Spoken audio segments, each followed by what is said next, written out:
Hi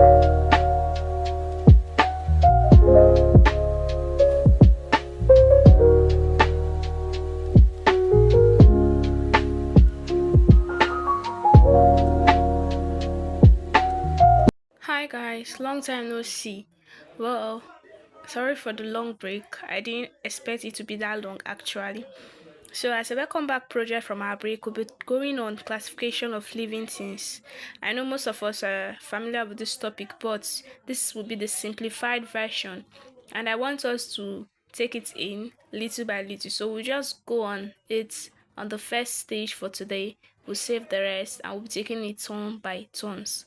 So, now, to go into it, I just want us to take a nice look at this wonderful topic. I mean, biology is really a wonderful subject, I must say. It's really a wonderful, wonderful, sweet subject. Yeah, it might be huge, it might be ambiguous, but come on, it's really wonderful to understand and to read about it. So, for the classification of living things, this is more like the foundation of biology. I mean, if you don't have this, I don't know what you should be doing studying biology. Sorry to say. So, we'll be moving first of all with the terms that we need to be familiar with. First of all, is classification. Classification has to do with you sorting, arranging, or grouping things due to their similar characteristics. In other words, you could say you're placing things due to how they react, due to how they are, due to characteristics you see amongst them that are similar. Thereby, you bring them into the same group and you place them under that group. For instance, I'd say for a class, let me say classes like SS1, SS2, SS3, we bring students that are similar, maybe based on class, based on their experiences for how long they've been in school. We bring them looking at the similarity and then we place them in a particular class, and that's what we call a class. So bringing into biology, we look at organisms, living beings that have similar characteristics that we know very well that these things are.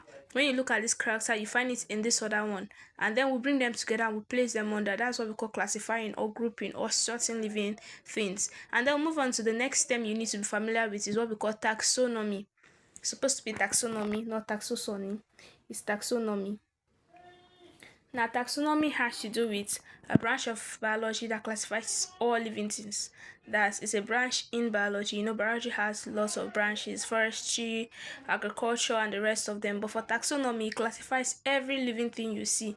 So, putting them into their classes, saying this is what they are, is what we call taxonomy. And then we have the people called the taxonomists. They are the scientists that study taxonomy. So, these are the terms you need to be familiar with before you start studying about classification of living things. You know, you need the down part before you start dancing. Lay the foundation first. This is what we are doing.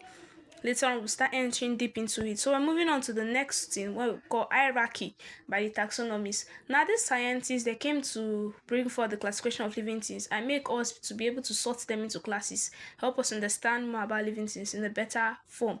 So now, we're going to be looking at the way they classify them based on hierarchy. And we're looking at kingdoms, phylum for animals, division for plants, class, order, family, genus, and species. Now, you need to be very familiar with all these words because we're going to be using them. Well, when we are done with this, we're first of all going to start with the classification of one of the living things that we all know. And after which also had help us to see the naming, how we name living things, the scientific names, because it came out from this study of taxonomy where they also had to give living things a what we call scientific name. Now, to do that for the scientific naming, they use what we call the genus and the species name. Bringing it together gives us what we call the scientific name.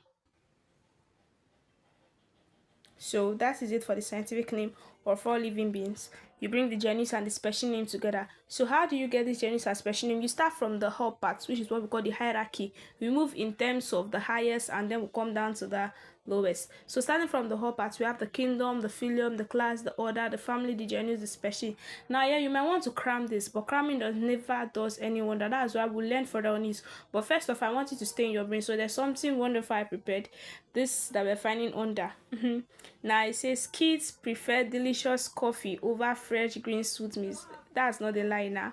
So now how did I get this? I use the first alphabet of each of these words. That's the first letters are what I use. I use kingdom, I use P for the phylum, I use D for division. Now we use phylum for animals and division for plants. We do not use the same for plants and animals. This one is for animals, this one is for plants. So I picked out the first letter of each of these words, the first, the first, the first, the first, the first, the first, the first, and the first. And after picking them together, I use them to form a sentence. Now you can form your own sentence. You form what you know you'd flow well with. So now you having the mind that it is kids prefer delicious coffee over fresh green smoothies. It is easy for you to be able to name out this hierarchy, because most times you'll be asked to bring out organisms and place them under this hierarchy. So for you to easily do this, you can just move with this example we have here. So for me, this is my example. You can make out your own example and use it next time. So this is just what we are doing for today as a welcome back tax or a welcome back bonus. Now after which, from tomorrow or next, from when next we see, we'll be doing something different. We'll now start putting practical into our examples. We use organisms. Stay tuned, follow me for more, like the videos, share with your friends and families. Don't hide a good thing. Once you see something good, you share it out. Thank you so much. God bless you.